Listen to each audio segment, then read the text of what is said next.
Welcome to Cheese Class 101.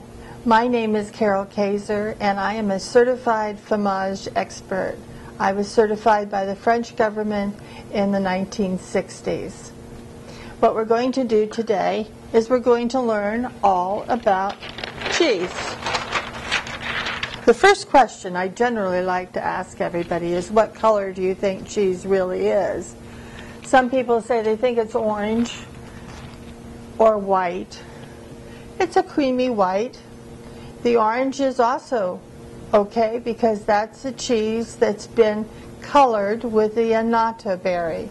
The annatto berry is a natural berry that colors the cheese and makes it orange. The berry comes from Central and South America. How old do you think cheese is?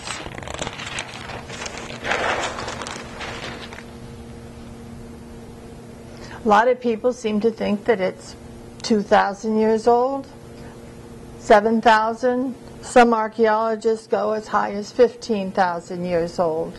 But today I like to tell you that in the Bible they use a word called ter-o-phile.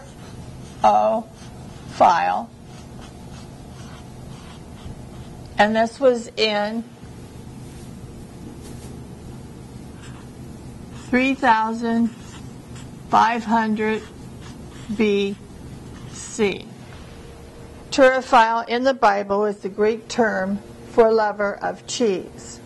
So if you take it when it was written 3,500 BC and you add today to it, this year,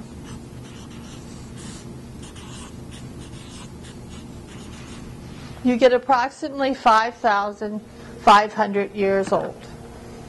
That I can generally say is probably your best answer for how old cheese is. And how did cheese get started? All good things get started the best way in the world, by accident.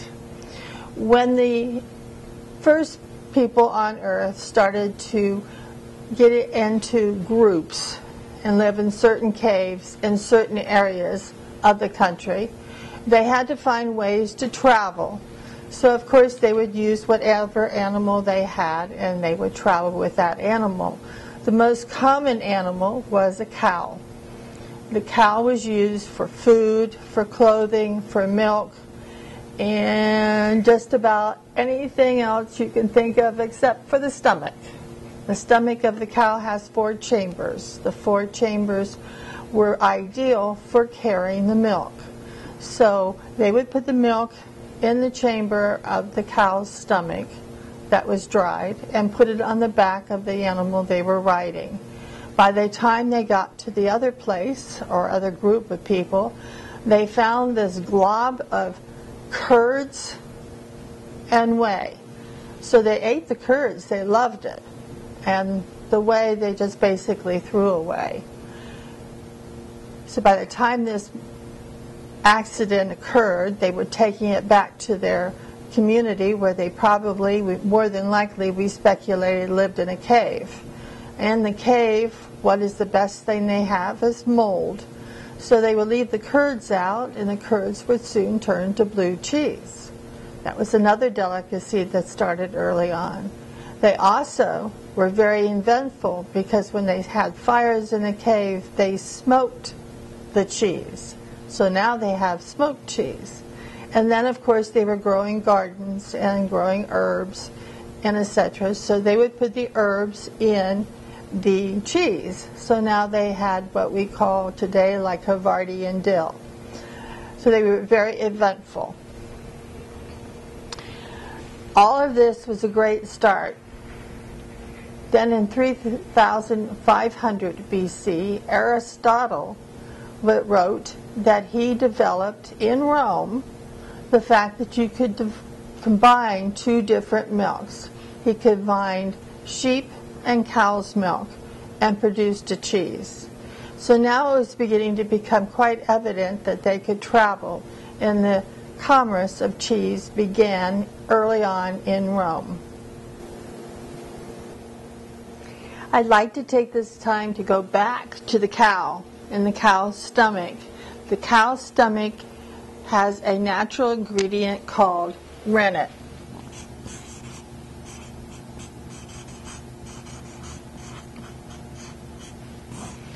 The rennet is what curdled the milk. So now that's how all of that started. Now what do you think if they didn't have an animal, a cow or an animal to use for the rennet, they very shortly discovered that butterwort would do it, and so would a thistle. So they could do that with the milk and change it into cheese without using a cow's stomach. Cheese is protected like wine. If you were in France today, and the cheese would be protected by an AOC, which is the same thing they use with wine. In Italy, it would be protected by a DOC. The European community, it's PDO. What this means is that the cheese is unique to that region, it is protected by the government, and no one can duplicate that cheese. So whenever you're going into a cheese shop and you want to buy, let's say Saint Andre, you want to make sure you're buying Saint Andre from France, and it will have an AOC with it. Same thing with like Parmesan from Italy. It will have a DOC. Havarti from Denmark would have a PDO. This protects us all and makes sure that we can sell you the quality of cheese that you are looking for. Just a little quick note, in 1411, Charles VI was the very first time that any cheese received an AOC, and that was Roquefort. And also, it had to have a red sheep on the label to certify that it was AOC from France with a red sheep. Now, one of the most interesting things in the world is how cheese making is made. First, of course, they have to milk the cows. Oh, little sense of humor. Did you know today that the farms are so automatic that the female cow goes up and pushes a button, her udders are washed, and the suction cups come up, and she's automatically milked. When she's finished, she turns around, goes back out to the pastures. Not in the old days. The old days they had to milk all the cows and carry it by a bucket and put it into a big vat, which is warmed between 86 and 90 degrees. Everybody always asks me what the big secret is to why all cheeses taste different. The secret is in the starter culture. The starter culture usually contains the cheese master's formula, a bacteria, a flavor, aroma, and the texture. It's his secret. It's been guarded probably for centuries. And this is called the acidification of the cheese. It's interesting to note way back in the beginning times, this is how the farmers in regions like France got their farms. They would make their cheese and take it to the king. The king would approve it and like it and then give them the land. And every year they paid the king with a certain amount of cheese. And they got to keep that land. And that was called a particular region where that cheese was AOC taken to the market. After we've added the starter culture, then we add the rennet.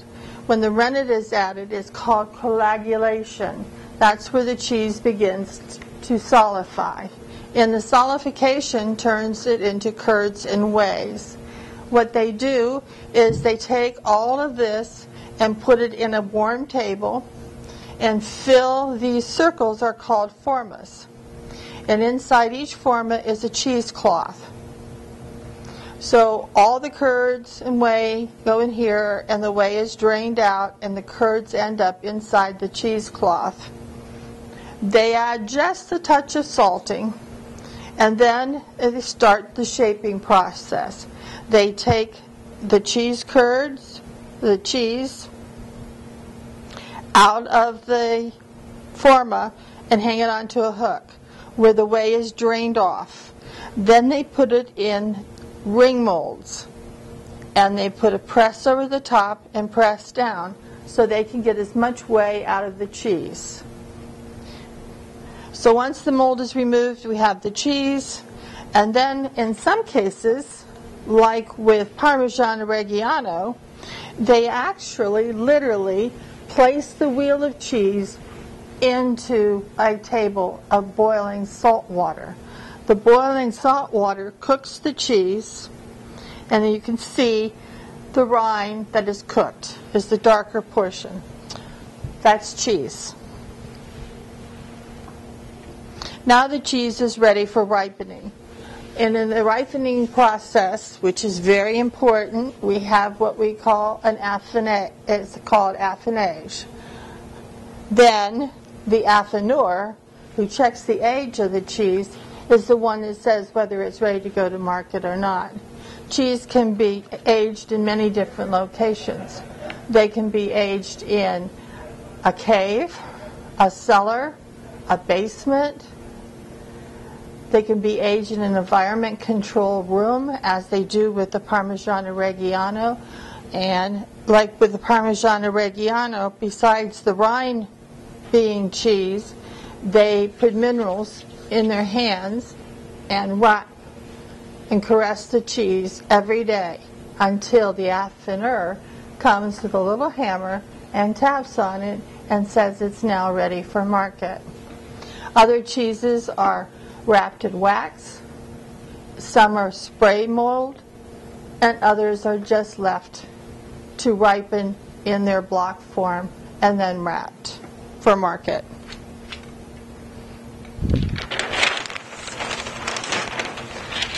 All right, this is the fun part. The mammals. How many mammals do you think we have that make cheese? Well, first of all,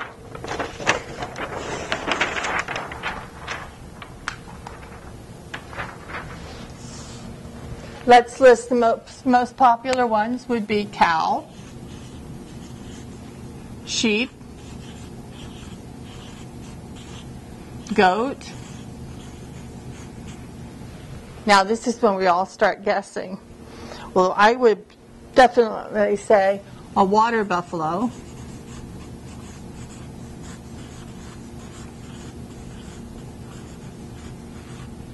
a llama, a yak, a donkey, a horse,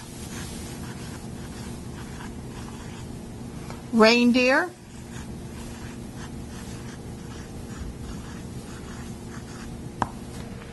maybe there's some more. How about pig? Yes, a pig. And then we go to the moose,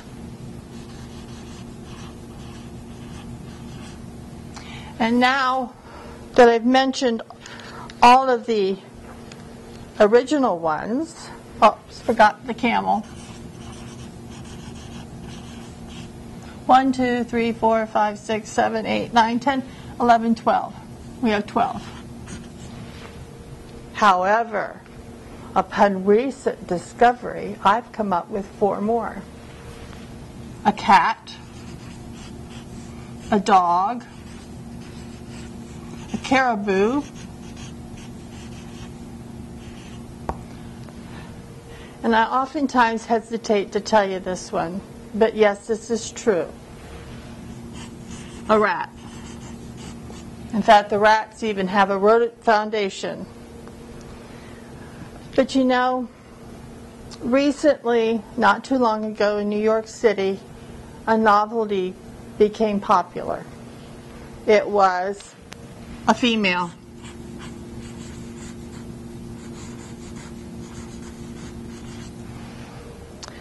Yes, one shop owner took his wife's milk and turned it into cheese, and he had lines down the street to try the new cheese. And it was very popular. All right, that's great that we can milk all these animals and produce cheese, but it's nice to know how much they're able to produce. So if we take the top 3 mammals, a cow can only be milked 300 days of a year. And during that period of time, she will produce up to 2,000 gallons of milk that year.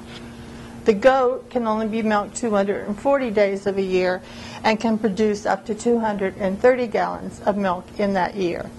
One sheep will 150 days of milking and will produce up to 140 gallons of milk.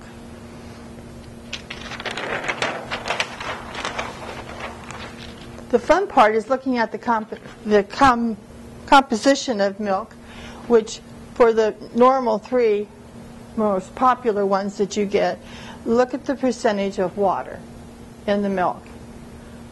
Lactose is very small. The casein, which is the protein produced, is also in a small percentage amount. And the fat, everybody worries about the fat in the cheese, it's also very low percentage. The most important part of it all is the nutritional value, the vitamins and the minerals. All cheese that are grass-fed have a high beta-carotene. They have the vitamins A, D, E, K. Now look at this. B1, B2, B6, and B12. How many of you go to the doctor for a shot of B6 or B12? It's right there in your cheese. Zinc, calcium, magnesium, copper, and iron. The nutritional value of the cheese is very, very good for you. If the doctor says don't eat cheese, my suggestion is eat a small amount, but still have a piece of cheese a day. It's very concentrated nutrition for you.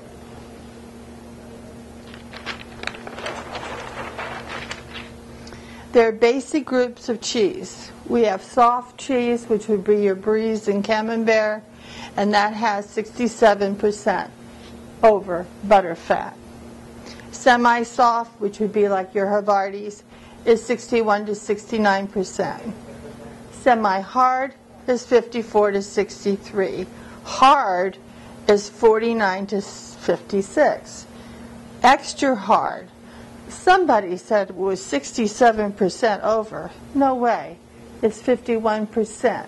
Now the reason the cheese is very hard is it's a process that they call cheddaring, which is cutting the cheese.